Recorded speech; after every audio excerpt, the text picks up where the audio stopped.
성도 여러분 안녕하십니까? 2025년 12월 5일 금요 새벽 말씀 함께 나누겠습니다. 함께 나누실 하나님 말씀은 느헤미야서 13장 1절에서 14절까지입니다. 본문은 계속되는 이스라엘의 종교개혁에 대한 내용을 소개하고 있습니다. 본문을 통해서 성도는 날마다 말씀을 통해 신앙을 새롭게 해야 함과 죄에 대해서는 단호해야 함에 대해서 묵상하겠습니다. 첫째 묵상할 내용은 말씀을 통해 신앙을 새롭게 해야 한다는 것입니다. 성벽 봉헌식 후에 이스라엘 백성들은 그들의 신앙을 새롭게 하기 위해 무엇보다도 성전 곳간을 책임질 사람을 세웠습니다.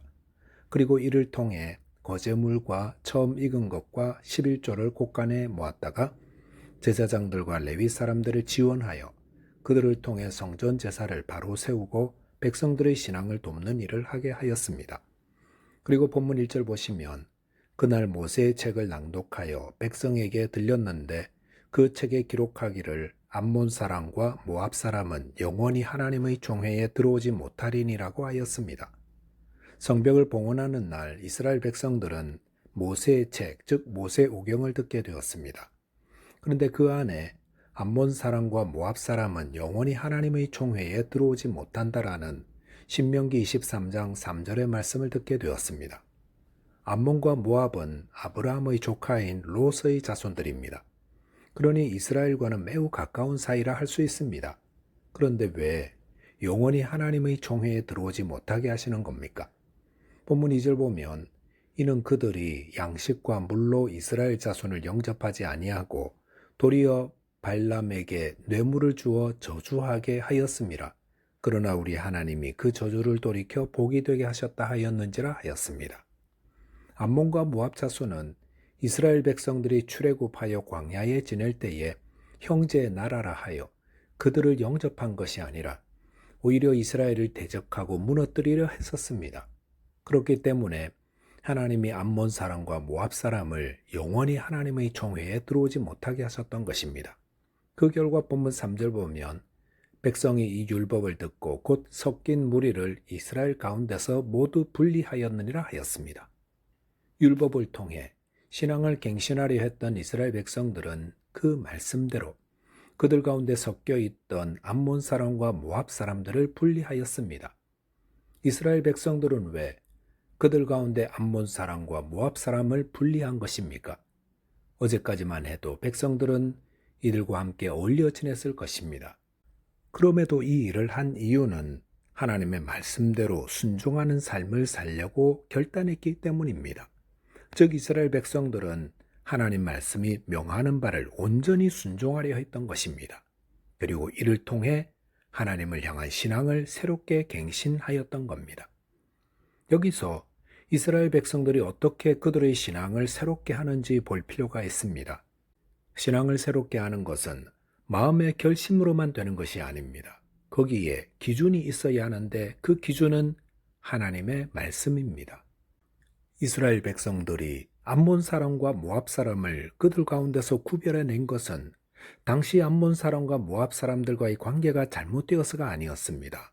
그것은 하나님 말씀에 순종함으로 하나님과의 관계를 온전케 하기 위해서였습니다. 신앙의 회복은 무엇에 근거해야 합니까? 다른 종교에서 어떻게 하는지를 따라서도 아니고 사람들의 의견을 모아서 하는 것도 아니고 하나님의 말씀에 근거해야 합니다. 하나님의 말씀이 어떻게 명하시는지 그것을 들었다면 거기에 변명이나 이유를 달지 말고 그대로 행하는 것이 바른 신앙의 회복으로 향하는 가장 지혜로운 방법입니다. 성도가 날마다 하나님의 말씀을 가까이 하는 이유가 무엇입니까? 그것은 성경 말씀이 우리 신앙의 기준이 되기 때문입니다. 집을 짓는 사람들은 수시로 수평자와 수직자를 사용하여 지금 집을 바르게 짓고 있는지 확인합니다. 마찬가지로 성도들도 매일 수시로 말씀을 통해 지금 신앙의 집을 바르게 짓고 있는지 확인해야 합니다. 디모데후서 3장 16절에서는 모든 성경은 하나님의 감동으로 된 것으로 교훈과 책망과 바르게 함과 의로 교육하기에 유익하다고 하였습니다. 저와 여러분이 날마다 말씀을 따름으로 신앙을 새롭게 하는 자 되시기 바라겠습니다. 둘째로 묵상할 내용은 죄에 대해서는 단호해야 한다는 것입니다. 본문 4절 보시면 이전에 우리 하나님의 전에 방을 맡은 제사장 엘리야십이 도비야와 연락이 있었으므로 라고 하였습니다. 여기 사용된 연락이라는 단어는 친척으로도 번역됩니다. 그 말은 제사장 엘리야십이 도비야와 결혼에 의한 친척 관계를 맺고 있었다는 의미입니다. 도비야가 누구입니까? 느헤미야 4장 3절에 보시면 도비야는 암몬 사람으로서 예루살렘 성벽 재건을 방해했던 자였습니다. 그러면서도 그는 제사장 엘리야십과 결혼을 통해 혈연 관계를 맺고 있어서 여러 가지로 이스라엘 사회에 영향력을 행사하고 있었던 겁니다. 본문 5절 보시면 도비야를 위하여 한 큰 방을 만들었으니 그 방은 원래 소재물과 유향과 그릇과 또 레위 사람들과 노래하는 자들과 문지기들에게 11조로 주는 곡물과 새 포도주와 기름과 또 제사장들에게 주는 거제물을 두는 곳이라 하였습니다. 제사장 엘리야십은 사돈관계에 있는 도비야를 위하여 성전 안에 큰 방을 만들어 주었습니다. 그런데 그 방은 하나님께 드려진 헌물들과 또 레위인들과 제사장들에게 제공할 것들을 모아두는 곳이었습니다. 즉 도비야에게 내어준 방은 하나님의 나라를 위해 사용되어야 할 곳이었습니다. 하지만 개인적인 욕심과 관계가 이를 대신해 버렸습니다. 하나님의 나라와 그의 의를 위해 사용되어야 할 것을 개인의 욕심과 이익을 위해 사용되면 어떤 결과가 나옵니까? 본문 10절 보면 레위 사람들이 받은 몫을 주지 아니하였으므로 그 직무를 행하는 레위 사람들과 노래하는 자들이 각각 자기 밭으로 도망하였다 하였습니다. 여기 보시면 레위 사람들에게 주어야 할 몫을 주지 않게 되자 그 직무를 행하던 레위 사람들이 다 도망하였습니다. 그 말은 성전 제사는 엉망이 되었고 백성들의 신앙도 다 무너져 버렸다는 것을 뜻합니다. 왜 이런 결과가 나타난 것입니까? 주님의 나라를 위해 받은 영적인 권세와 특권을 자기 이익, 자기 욕심을 채우려 했기 때문이라 할 수 있습니다. 주님의 나라, 주님의 교회가 건강하게 세워지려면 주님의 일을 맡은 자들이 공과 사를 분명히 구분해야 합니다. 주님의 교회에서는 주님의 나라를 위해서만 행하고 그 안에 종이 하나, 물 한 방울도 나를 위해 사용하지 아니하려는 그런 마음으로 섬겨야 한다는 것입니다.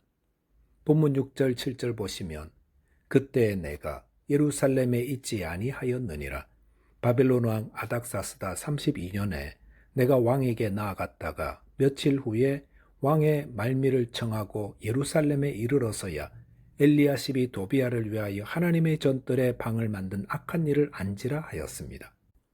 여기 보시면 제사장 엘리야십이 이 악한 일을 행할 수 있었던 것은 느헤미야가 12년간의 총독의 기한을 마치고 바사로 돌아갔기 때문이었습니다. 그랬을 때에 느헤미야의 개혁을 반대했던 자들은 느헤미야가 영구히 돌아간 것으로 생각하고 이런 악을 저질렀던 것입니다. 하지만 약 1년 만에 느헤미야가 예루살렘을 재방문함으로써 도비야의 악행을 전해들었던 것입니다. 본문 8절 9절 보시면 내가 심히 근심하여 도비야의 세간을 그 방 밖으로 다 내어 던지고 명령하여 그 방을 정결하게 하고 하나님의 전에 그릇과 소재물과 유향을 다시 그리로 들여 놓았느니라 하였습니다. 성전 안에 이루어지는 불의와 죄악에 대해 알게 된 느헤미야는 어떻게 했습니까?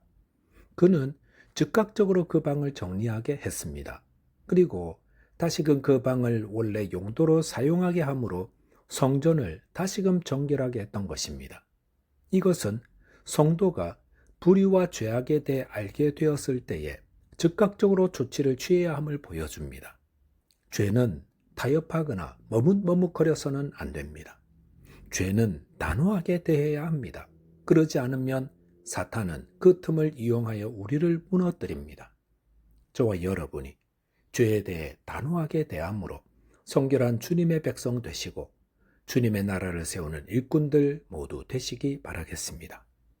기도하겠습니다.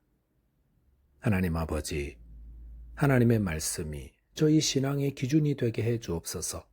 날마다 주의 말씀을 가까이 하여 순종하게 하시고 혹 우리 안에 죄와 악이 있다면 즉시 버리고 회개하고 순종하는 자 되게 해 주옵소서. 예수 그리스도 이름으로 기도하옵나이다. 아멘. 오늘도 믿음 안에서 승리하는 하루 되시기 바라겠습니다. 감사합니다.